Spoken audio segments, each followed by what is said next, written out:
আমরা শিখতে এসেছি, শিখতেই হবে, আপনাকে পড়তেই হবে। কোরআনের প্রথম কথা হচ্ছে পড়ো আর নিজের জীবন গড়ো, ঠিক কিনা? পড়তেই হবে আপনাকে, না পড়ে উপায় নাই। যখন যে অবস্থায় থাকবেন পড়বেন। জীবনে আমি আমার একটা কিছু মটো আছে, লক্ষ্য, এটাকে খেয়াল করে আমি চলি। বিষয়টা হচ্ছে এরকম যে আমি কখনো হারি না, আমি হয় জিতি নয় শিখি, এরকম একটা অ্যাটিটিউড রাখবেন যে শিখতে আমাকে হবেই, কিন্তু হেরে যাব না আমরা। চিল্লায় বলেন ঠিক কিনা? এবং শিখাটাই আপনাকে মুক্তি দিতে পারে। এজন্যই কোরআনের প্রথম কথা আল্লাহ শিখার ব্যাপারে উদ্বুদ্ধ করেছেন। আল্লাহ বলেছেন, ইকরা বিসমি রাব্বিকাল্লাযী খালাক, read in the name of your lord who has created, পড়ো তোমার প্রভুর নামে যিনি তোমায় শিখিয়েছেন। এজন্য পড়তে হবে, জানতে হবে। আসেন আমরা সরাসরি মহাবিশ্বয় মহাগ্রন্থ আল কোরআন থেকে শুনি। উদ্দেশ্য হচ্ছে যে আমরা নিজেদেরকে আলোকিত করব, উই এনলাইটেন আওয়ারসেলফ, ভিতরটাকে আলোকিত করব, আলোকিত মানুষ হব, সাদা মনের মানুষ হব, আল্লাহওয়ালা হব ইনশাআল্লাহ। পড়েন। উদ্দেশ্য যদি ভালো হয় সওয়াব কামিয়ে আপনি শেষ করতে পারবেন, আর উদ্দেশ্যে যদি ভেজাল থাকে কোনো লাভ নাই। হাবা মানসুরা, সব শেষ।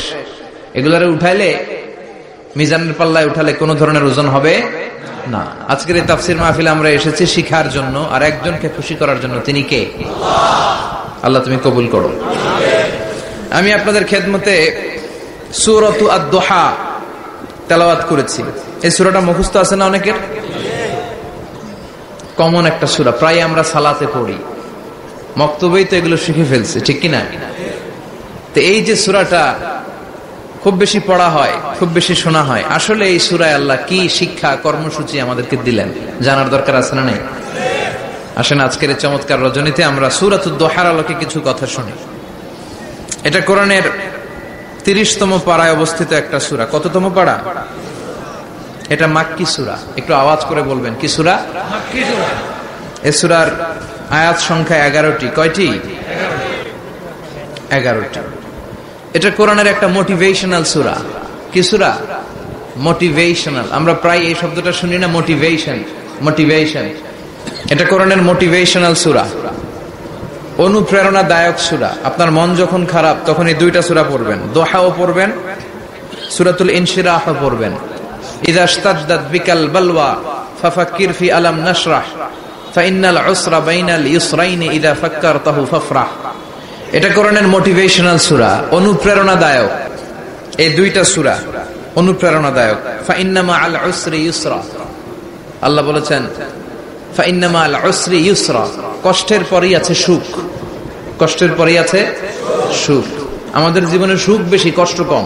কয়দিন না খেয়েছিলাম, কয়দিন বিপদে পড়ছি, কয়দিন ডাকাইতে ধরছে, এক মাসের মধ্যে অসুস্থ থাকি কয়দিন আর সুস্থ থাকি কয়দিন, এটা হিসাব করে না। অসুস্থ যে ছিল খালি এটা খেয়াল রাখেন, আছে না নাই? তার মানে ইন্নামা আল উসরি ইউসরা, দুঃখের পরে আছে সুখ, মোটিভেশন। প্রাণটা আবার উদ্বেলিত হয়ে ওঠে, তাই তো আসলে তো দুঃখের পরে সুখ। এজন্য কষ্ট যখন পাবেন, অসুস্থ যখন হবেন, ওইখানেও আনন্দ করবেন, কারণ সামনে আরাম আসতেছে। সুবহানাল্লাহ পড়ে।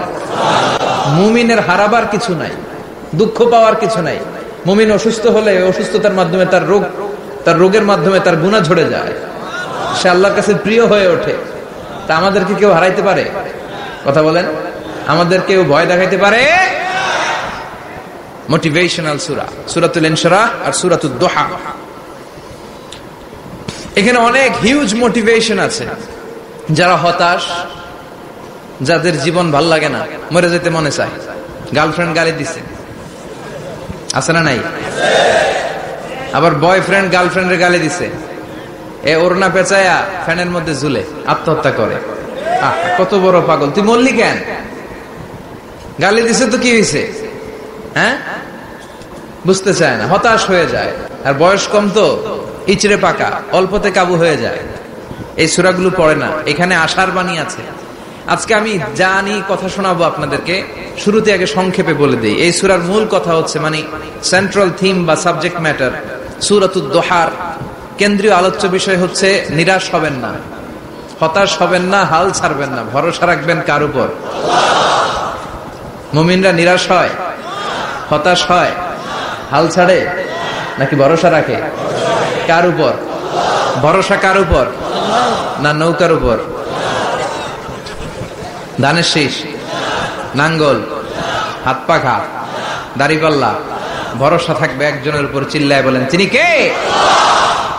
Never be sad, never lose hope.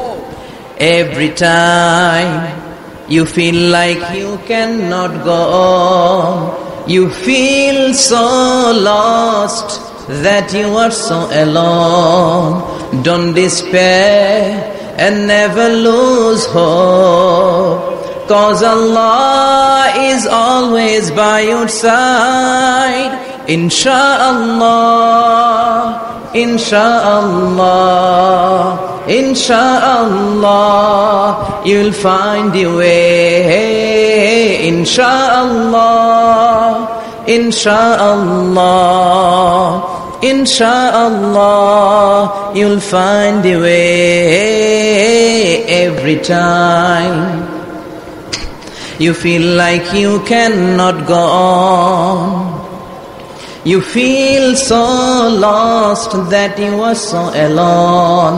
Don't despair and never lose hope, 'cause Allah is always by your side. Insha'Allah, Insha'Allah, Insha'Allah, you'll find a way. Insha'Allah, Insha'Allah, Insha'Allah, you'll find a way. ঠিক কি না? কি সুন্দর nasheed. Never lose hope, you will find your way. তুমি তোমার পথ খুঁজে পাবে। আমাদেরকে পথ দেখায় কে? আল্লাহ। এজন্য সূরাতুদ দুহার কেন্দ্রীয় আলোচ্য বিষয় হচ্ছে হতাশ হওয়া যাবে না, নিরাশ হওয়া যাবে না, হাল ছাড়া যাবে না, ভরসা রাখতে হবে একজনের উপর। চিৎকার করে বলেন তিনি কে? আল্লাহ। হতাশ যারা, ফ্রাস্ট্রেটেড আপসেট পিপল, তাদের জন্য, হতাশ ব্যক্তিদের জন্য এই সূরাটা একটা আলোকবর্তিকা, একটা আলোর মশাল। এই সূরাটা পড়লেই হতাশ ব্যক্তিরা মনে শান্তি পায়, আশা ফিরে পায়, দিক ফিরে পায়। ঠিক কিনা? এই সূরাটা নাজিল হওয়ার একটা ব্যাকগ্রাউন্ড আছে, শুনবেন। বিষ্ণু ঈসা ইসলামের কাছে যখন ওহী নাজিল হতে শুরু করলো, বিষ্ণু ঈসা ইসলাম ওহীর কথাগুলো পৌঁছে দিতে লাগলেন। যাই নাজিল হতো বিষ্ণুনবী পৌঁছে দিতেন। বিশ্বনবী সাহাবাদের কাছে শেয়ার করে দিতেন, যেটাই নাজিল হতো তিনি পৌঁছে দিতেন, যেটাই, কারণ আল্লাহর আদেশ। ইয়া আইয়ুহার রাসূল বাল্লিগ মা উনজিলা ইলাইক, ও নবী আপনার কাছে আমি ওহী থেকে যা নাজিল করি সব পৌঁছে দেন, একটাও গোপন করা যাবে। আল্লাহর কাছ থেকে বিশ্বনবী যে সমস্ত মেসেজ, ইনফরমেশন, তথ্য, রেভেলেশন ওহী পেয়েছে, একটাও কি বিশ্বনবী গোপন করেছে? সব প্রকাশ করে গিয়েছে, সব শেয়ার করে গিয়েছে। বিশ্বনবী শেয়ার করতে লাগলেন। সকালে যা নাজিল হয় শেয়ার করেন, দুপুরে নাজিল হয় শেয়ার করেন, রাতে নাজিল হয় শেয়ার করেন, শেয়ার করতে লাগলেন। কিন্তু কি অবাক করা কাণ্ড, হঠাৎ করে এই ওহী আসার ধারাবাহিকতা আল্লাহ বন্ধ করে দিলেন। ওহী আর আসে না, আকাশ থেকে নতুন তথ্য আর নামে না। ঘটনা কি? ওহী আসে না কেন? তথ্য আসে না কেন?